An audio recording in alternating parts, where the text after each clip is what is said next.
You've tuned into Unpause Your Life with Dr. Callie Estes.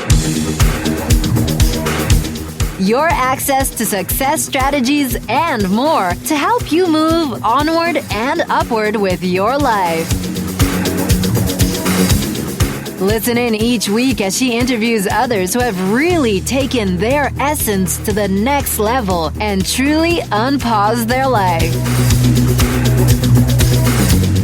Now here's your host, Dr. Callie Estes. Hey everyone, welcome to the show. This is Dr. Callie Estes, and I am founder of the Addictions Academy, the Addictions Coach, and Rehab Rescue. Welcome to Unpause Your Life. This is a great podcast where we showcase people who have done something extraordinary with their life. I welcome you, and I hope you enjoy all of our guests. On my way, found a reason to wake up another day. Before we get started, let's hear this short message from one of my supporters. All the things that you won't do. Did you know 81% of Americans would like to become a published author? Chances are you might be one of them. What's stopping you? Writing and publishing a book takes a lot of work and is expensive, right? Well, not anymore. For your next book project, or even your first, team up with Hassle-Free Books. They make it so easy to become an author. They remove all of the fuss and struggle and make it smooth and simple. And it's far more affordable than you could ever imagine. Go to hasslefreebooks.com and use promo code UNPAUSE to receive a 10% discount off of any book project. Get started right away and become a published author in as little as 45 days. For your free 1-hour book formula guide, which will show you just how painless it can be to become an author, head to hasslefreebooks.com today. All right. Thanks again for joining me. Let's get started with today's show. Took a walk down the dark road where they said that I shouldn't go. I knew the dangers of Welcome to Unpause Your Life with Dr. Callie Estes, the Addictions Coach and the Addictions Academy. My next guest is Katie Donovan Brennan, and I want to tell you all about her. She has spent over the last 20 years in marketing, events, and communications industry. After experiencing the addiction journey with her daughter, Brittany, Katie left her marketing career in order to focus on family recovery.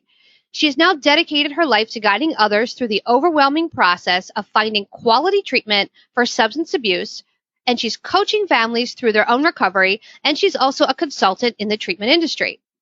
Katie and her daughter Brittany also co-founded a blog where they dig deep about their journey, and you can find that at amothersaddictionjourney.com, which reached over 1 million views within 30 days of its inception, and it's been syndicated in over 30 publications, including USA Today and Scary Mommy. Welcome, Katie Donovan. Thank you. Thank you so much, Callie. It's an honor to be here. Awesome. Well, how are you doing today?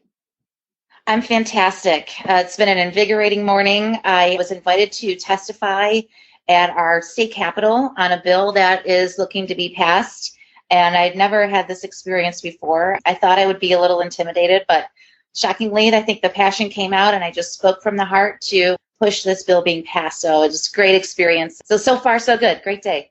Awesome. Fantastic. You got to love those events where you're in heels and a dress and you're uncomfortable and you're pushing things down and pushing things up and you put the smile on and you're on for 20 minutes and then you're like, I can't wait to get home and take it all off, right? Right, exactly. Take the heels off, put on the tank top, be comfortable in my own comfort skin, which is not heels. It's so funny because we do this work as women. Like, you know, the men that do this type of work, you see them in a t-shirt and jeans and comfortable shoes, and that's okay. You know, right. When we do this work, we're expected to be in a dress with our hair done and our makeup done and heels. It's so crazy how it's like a double standard. It's so true. It's so true. But this is great. What you're doing here to spread the message and educate and the awareness, I just give you so much credit. This is what is needed. And to have a platform like this that people can truly access at any time at their own convenience is incredible. This is what is needed, Callie. Well, this is the goal. And I know you deal with the hard part, what I call the hard part of addiction. I'll take the addict any day. You have the moms. Tell me what it's like working with some of these crazy moms. Well, I can identify with them because I probably still am that crazy mom. Because I've been there and I can connect with them. And I know their crazy level is out of fear. Their crazy level is out of passion. And they are lost. They don't know what to do. And as parents, it's so hard to see your loved one slip away. And everything that we do for them usually doesn't work. It usually backfires in our face. And it took me personally a very long time to find that. It comes unnatural. It's for us as parents. As our children grow, when they're born, we feed them, we change them, we teach them how to ride their bike. All of these things, we're natural caregivers. And when our children are sick, we take them to the doctor. We give them, Tylenol or whatever is needed at that time. When it comes to addiction, it's hard because that person struggling, their brain is not working properly. And when they say, Mom, I swear to God, I did not do that. I did not steal that. I swear on my life, right? We want to believe them because they're our babies. They're our kids. But 9 times out of 10, or 99.9% of the time, right? Yeah. It's not true. It's not true. Or, oh my gosh, Mom, I was walking down the street. This guy came up, totally robbed me. He took my phone. He took about the $40 that I had on me. I'm starving. I don't have any gas in my car. And we'll give him $40 because we're scared.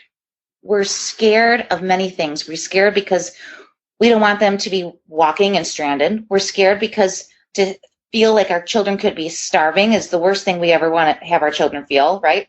We're scared because we don't want to know the truth. And if we say no, then they're going to get mad. They're going to stomp their feet like 2-year-olds, and it's going to blow up in our face. And, oh, God, if we say no, are we going to scar them emotionally? Are they never going to speak to us again?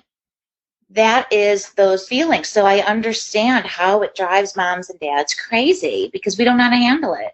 But I've learned along the way and it's not always right. There is no right answer, but there is a best case guess and best case route that you should go when it comes to addiction.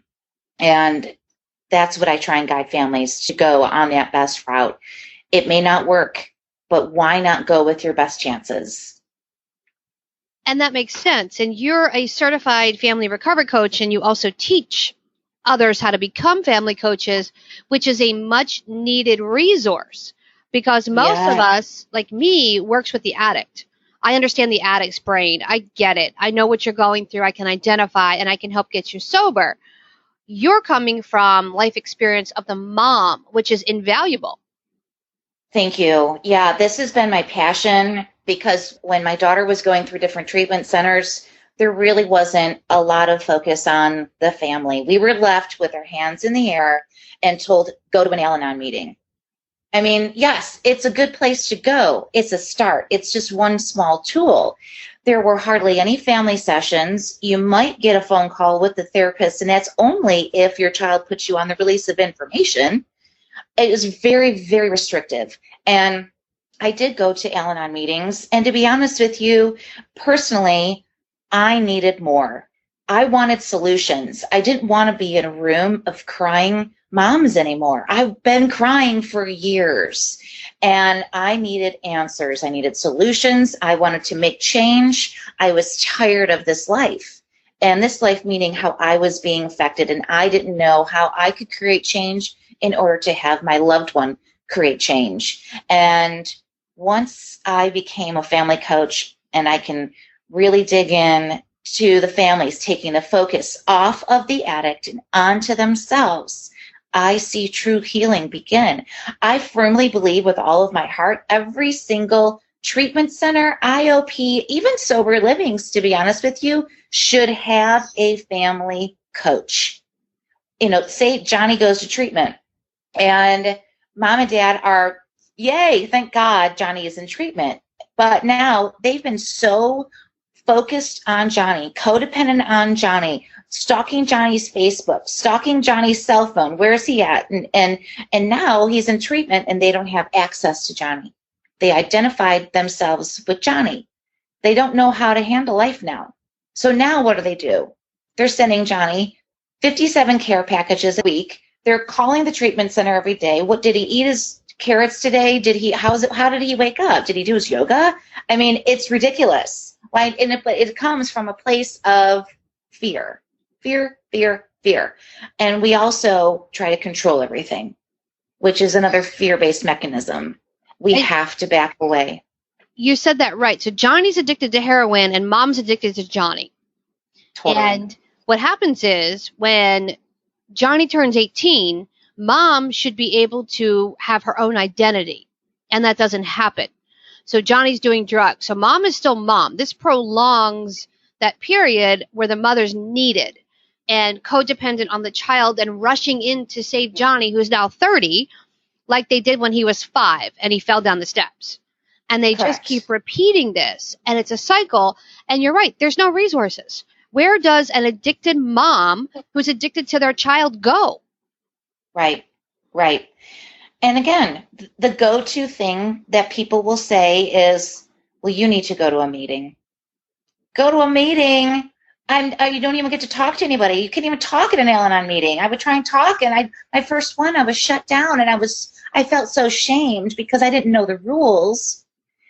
And this isn't what I came for. I came to talk with someone. Finally, personally, I felt I finally got the courage to walk in. I sat in my car for 20 minutes, crying my eyes out. I probably smoked a cigarette and walked in. And then you can't talk. There's no crosstalk. It was very uncomfortable for me. But again, I do believe in the 12 steps. I think anyone in their life, whether you're been affected by this disease or not, should probably follow the 12 steps, because I do feel that is a really good process. But that's just my own opinion. But I do think that having someone that can have direct guidance, one-on-one coaching with you, a therapist can only do so much. A therapist, unless they are trained and have personally experienced addiction, I truly don't think anyone can be completely qualified to guide families unless you have been through it, because you don't learn this stuff in the books. You just don't. Well, yeah. And the interesting thing is, when I went to school for psychology, it wasn't about addiction either back in the day. It was psychology. It was mental health, which I wasn't really interested in. I wasn't interested in, unless it was serial killers, which I was interested in those, but I wasn't really interested in borderline and bipolar and schizophrenia. But I studied that. And then I had to get a minor in addiction studies to understand addiction. And then, as we progress, there was never a family class. Where do you learn how to deal with the family? And then you get a job in a treatment center, and God forbid there's no training there. It's here's your clientele, here's your computer, you have group in an hour. Goodbye. Right. And there's no room for the family. And the family is considered annoying when you're a therapist because they call. And they have 101 questions, and it's the same questions. Then the client, their daughter calls, her son goes, well, there's no hot water here, Mom, and there's no therapy, and there's really no counselors, and they don't feed us, and I can't get my meds, and they have bed bugs, and I hate my roommate, and they have all these issues, and Mom goes, oh my God, it's a horrible, horrible place. My poor child is, starving, and meanwhile they're sitting out back playing dice, smoking a cigarette, and it's just ridiculous. So having a family coach that can say to the loved one, listen, this is what's going to happen when your daughter goes in there. She's going to call you, and she's going to tell you there's no running water. There's no counselors. There's no medication. There's no roof on the building. I love hearing all the stories. And the cockroaches, that's a big one. I love cockroaches, and they do nothing with us, and we just sit around and play cards all day and watch TV and, whatever. And it's so nice to have someone like yourself to work with the family on what they need to do and how they handle that, and then what to do when the client comes out. Because the family has the misnomer now that Becky, who's in treatment, comes out cured. And now Becky and I can go out and have girls' day. We can go to a day spa and have a glass of wine. Right. Yeah, so prime example. I'm so glad you brought that up. There's a current family that I'm working with. Their son is in treatment. Just prior to him going to treatment, though, the family was taking turns staying at his house so he wouldn't overdose. And the dad was exhausted. It's causing problems in his relationship. Grandma is also going there. Grandma is 83 years old. She doesn't know what to do. She's basically sitting on his couch and checking his breathing just to make sure he's breathing. They are with him 24/7. But then when he would say, I'm really, really sick, I have to go use, they would take him to the corner, turn a blind eye because they felt bad that he was sick, and then take him back home again. And they did this until I intervened and said, this has got to stop right now. We got him into treatment. I saw them last night. The young kid is getting out in just a few days. They said, okay, well, we've got everything set up. He didn't put us on the release, but we've got everything set up for him. Grandma's going to stay at his house. Grandma's going to drive him to him from work. I'm going to go on my lunch break, and I'm going to turn his phone on.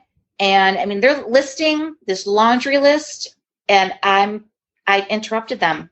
I said, stop. Why are you taking care of all of this? I know why you're trying to, because you're scared of him not being able to do it on his own, but you're not giving him a chance. You've got to put some faith in him. Whether he succeeds or doesn't, that's not on you. That's on him. We can surround him with tools and resources, but there's Uber. If he doesn't have a car, he can Uber to work. Mom and grandma and dad should not be revolving their daily schedules around his work schedule to drive him to and from. His cell phone, if he has a cell phone, it works on Wi-Fi. He can call 911. There's no reason to turn that on until he can pay for it himself. There's absolutely no reason. And I said, I know what I'm saying here. You're probably hating me. You're probably thinking, doesn't this mom get it? Doesn't she care? I was just going to say, you're a horrible mom, Katie. Horrible. I'm a horrible mom. Oh, my God. Right. How could you do that to their son? And they were bug-eyed. And I said, I know what I'm saying is hard to understand and it's hard to hear. And believe me, I did all of those things, maybe not to the extreme, as far as sleeping with her every night to make sure she didn't die. I just didn't allow it in my home, period. But this is going to continue if you keep following this route. There's no matter what, he's going to relapse. You're not even giving him a chance to succeed on his own. He's got to be accountable. Stop working harder on his recovery than he is. And the dad said, well, I'm going to call his work and make sure that they're going to do this. Make sure. I said, no, that's him. That's on him. He's 28 years old. I get it. And sometimes what I say is difficult to hear, but I'm not here be trying to make you happy and blow sunshine up areas. I'm here because your child is my child. And that's my focus. Everyone has to be responsible for their own actions and their own recovery, as well as mom and dad. So what do you do when the mom says, yes, but Katie, he's going to die. If I don't drive him to work and I don't pay for his cell phone and I don't do these things, he's going to die. I tell her, you're going to die by doing it. Either physically, emotionally, mentally, you are withering away. When was the last time you did something for you that didn't involve wrapping it around your son? Something for you, whether you got your nails done, dinner with girlfriends, and you shut your cell phone off. When was the last time? And they sit in silence, and then 9 times out of 10, they start to cry. Because no one's asked, how are they doing? It's always about the person that is struggling, the focus. And you don't know what's going to happen. There is no guarantee. But I can guarantee that if you do continue in these behaviors, he's not going to get well, and you're just going to get sicker. And for myself, I had my own breakdown, rock bottom per se, and I was driving in my car and I was sobbing my eyes out. And I just remember my husband had asked me to do one simple thing. He had called me. It could have been taking out the garbage. It was so little that I don't remember what it was, but it was nothing. And I flipped. I went crazy. And I was like, oh my God, stop. I'm pulled in so many directions. I can't take this anymore. Everyone just leave me alone. And I jumped in my car and I'm driving and I'm crying and I'm like screaming, but screaming to yourself. And I wanted to just make all the pain go away. I knew I was just a mess. I was a mess. And finally my husband said to me, Katie, if something ever happened to you, I don't think Brittany could survive. And he didn't mean physically. He meant emotionally, mentally, and life. Because I did everything for her. And he was right. And I realized I never gave her that chance. Just like when we were growing up, you have to falter in order to learn. You have to falter to change. That's how we all learn. I wasn't letting her falter because I was scared. But then again, I still had a husband. I still had another child that were not getting the attention that they deserved. And I was becoming sick myself. Well, I was sick. And he was right. And I thought, what kind of a mother am I being? I'm not teaching her anything but to rely on somebody else. And that's what I tell families. That is really what I tell families. That there's a fine line between enabling and helping. Sure, there are times where, like in life, their ride didn't show up from work and they might need a lift. Okay. But for the most part, let them figure some of this stuff out on their own. It's their responsibility, not yours. So would you say that would be your turning point when you finally said, I'm done? And did she get sober then? That was my turning point, absolutely. Did she get sober then? No. She did go into treatment, yes. She faltered after, but I kept firm with my boundaries. I was learning my healthy boundaries. And we had a very, very sick codependent relationship. And I mean, we would talk and text probably 76 times a day. That's how sick it was. Even during her active addiction, every little thing, she reached out to me, whether for help, venting, anything. And I remember seeing a therapist, actually. She asked me how many times we spoke, and I told her, and her eyes bugged out. She said, oh my God, no wonder. No wonder you feel this way. You drop everything to talk with her. What would happen if you didn't respond to her in 37 seconds? What is the worst thing that could happen? So she waits 10 minutes or an hour. Start talking twice a day and have her gather all those things that she needs to talk with you about at that moment. Because your life is in crisis mode 24/7. And she was right. I had to pull away. I had to create healthy boundaries that was comfortable for me. Your boundaries are different than my boundaries.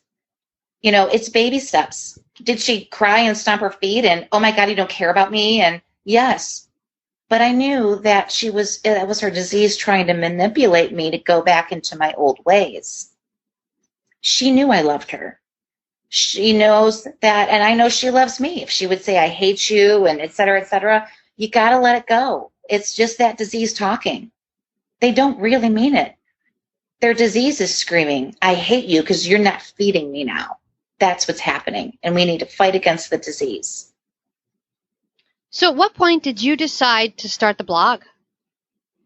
So it was just over a year ago that I had started it, and it was really for some self-healing. When I first started talking somewhat publicly, when I mean publicly, I mean to family and friends publicly. I didn't really tell anyone that was going on with my daughter for years. And they were in awe of, my God, all of this happened and nobody knew. How is this possible? And then, the comments, you got to write a book and blah, blah, blah. And I thought, well, I'm not sure even how to do that, but I would like some self-healing. And so I started Googling how to build a website. I've never written before. I didn't know what the heck I was doing. Googled how to build a website. I'm watching YouTube videos from 12-year-old kids in China that know way more than we do. and stumbled through this little nugget of love of creation and wrote a couple of things. And I didn't want it to be these long narrative pieces. I know for me personally, if I'm scrolling on social media, I probably have about 30 seconds to read something until my phone rings or I have to go to that meeting, or really my attention span, that too. And I just wanted little memories that would come to mind. And so that's what I did. It was really just for some self-healing. I remember throwing it on Facebook and thinking to myself, oh, dear God, here we go. I was kind of praying that even 20 of my family and friends would read it, but then petrified if they would read it as well. If that makes sense. Oh, yeah, because you put it out there. You went public. I went public. But again, I just for some self-healing, just to kind of write some memories down. What happened from there, I can't even comprehend still. It just kept getting more and more viewers as days went on. And then I was getting thousands of views per day. And I was like, what is going on? I don't understand. And I actually called someone that blogged and I said, tell me, look at these numbers. I've never done this before. Is this normal? Her first reaction was, that can't be right, Katie. You need to call your host, your web host. That can't be right. Something's wrong there. And then my whole server went down. I thought, oh God, what did I screw up? I don't know what I'm doing. Mm-hmm. And so I did. I called and they took a look and they said, wow, your server went down because you exceeded the bandwidth of allowed views on your site at one time. You need to upgrade to the professional level. This is crazy. Are you kidding me? The max views that I had in one day, which I think probably would have been larger because there was 2 full days that my site was down because I didn't know what the heck I was doing. In one day, there was 357,000 visitors on my blog. That was in week 2. It didn't even make sense to me. But that showed me that there are millions of moms just like me. Same story, basically, that they don't want to talk about it, but they feel connected when they read this. And then I found out that I could find exactly where it was being read at. Again, these are things I had no idea. What's this map mean? What do these colors mean? And it was viewed and read in 146 countries within 30 days. I mean, it practically went to the world. I think, I don't even know how many countries there are in the world, but I think 150 something maybe. But I mean, countries where I didn't even know they had internet. How is this happening? This goes to show that this is a worldwide issue. And everywhere people are affected, and everywhere people need that support. They need that connection of moms like me, moms that are sitting in their bedrooms right now under their covers, crying their eyes out because they don't know what the hell to do. And it's paralyzing. That fear is paralyzing. And I understand it. And that's why I want to talk with these moms. My heart feels what they're feeling. I get it. But I also have learned so much along the way that I want to help navigate with them on through their feelings, on helping them guide their children to quality vetted treatment facilities, guide them through the insurance process if they're unsure of what is an out-of-network it's so overwhelming, everything. And when you're in the midst of it, you can't think of anything but your child dying. That's it.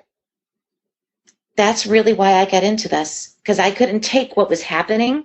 There was no family support whatsoever. There was absolutely no resources. If someone has an overdose and they go into a hospital, they're just discharged and that's it. There's no protocol put in place at all. I remember when my daughter had overdosed, and one of the times I didn't get a call until 7 hours later. And when I walked in, she was on a gurney in a hallway with absolutely zero medical attention being given to her. And I remember hearing one of the nurses say, oh, the junkie's mom got here. And I thought, my God, this is who we're supposed to come to for help?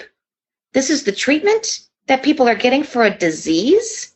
This is the only disease that is treated this way. The only one. It infuriates me. But that's a whole other topic. Our industry, the addiction industry, is so convoluted, and we're supposed to work for free, and we're supposed to help everybody, and we're not supposed to take a paycheck, and we're supposed to cure the addict and put them back into the family. We have an unrealistic expectation of what's supposed to happen. I went toe-to-toe with a mom who said, how dare I charge for my services? And I said, what do you mean? And I checked out her Facebook profile, and she was a cancer nurse. And I said, well, cancer's a disease. And she said, yes. And I said, well, addiction's a disease. And she said, yes. And I said, so how is it that you get a paycheck and I don't? And how is it that it's such a dirty, and it's so dirty, and it's tough because we're trying to break the stigma and get everything out in the open, and we're pushing against all these people that think, hide it, keep it quiet, and at the same time work for free and 100 hours a week. So it's really tough. So it is. Now you do coaching for the families privately, but you also teach family coaching for coaches who want to learn. So tell me about that. I do. I love family coaching classes, and it's via webinar, and you can dial in from anywhere you want. I really recommend truly every single treatment facility, again, have someone on staff who is a nationally certified family recovery coach, addictions coach, because this is what you're going to need. The families have got to have this support. We have to come to these grassroots efforts, and truly this is kind of where coaching came from, was a little bit of a grassroots effort, right?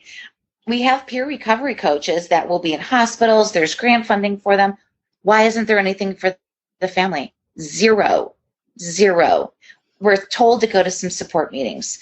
This is a dire need. And when I am able to teach others on how to become a family coach, and then they in turn coach families, whether they do it for free or whether they charge for it, I don't really care. You're helping people no matter what.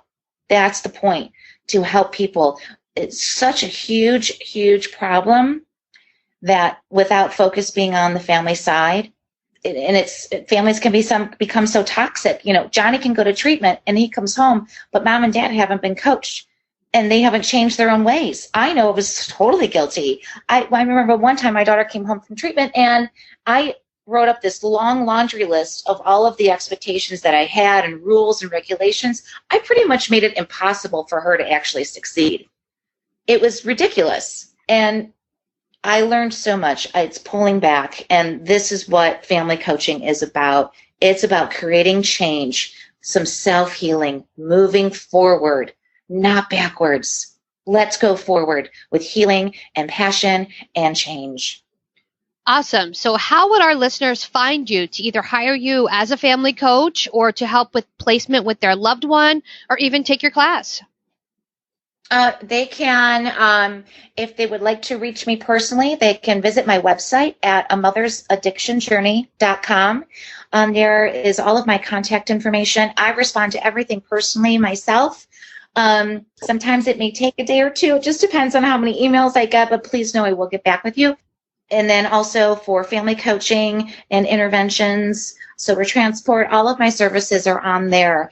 If you would like to take a family coaching class to become a family coach, go to the addictionsacademy.com. The list of classes are right on there, and you can just click and sign up right online. Awesome. Well, thank you for coming on. And we're going to put your link to your website up on with the podcast. So anybody that wants to reach you can go to mothersaddictionjourney.com and click on that, and we'll be taken right to you for whatever services they need. Great. Thanks so much, Kelly. You've been listening to Unpause Your Life with Dr. Callie Estes and our guest, Katie Donovan Brennan. Give us a listen every week here at Unpause Your Life.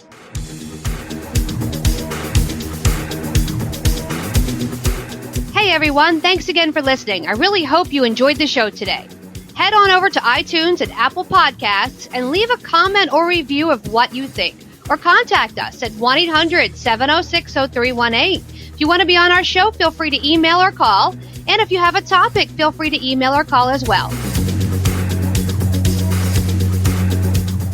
Thanks for listening to Unpause Your Life. For show notes and more, head on over to unpauseyourlife.com.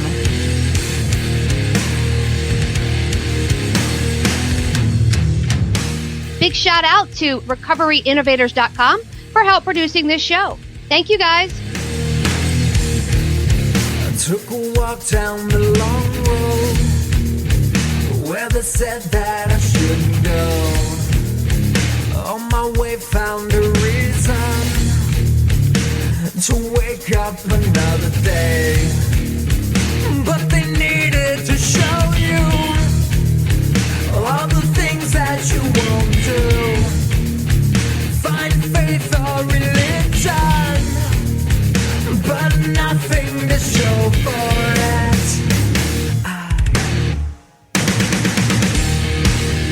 No need to escape in love with my pain. I may be awake, but I'm alive, still alive, and I won't be bound by your mistake. No, I won't be your enemy, trapped at the gate. Bring me to life, put me to death. Just give me something that's just not so hard to believe. To believe. To believe.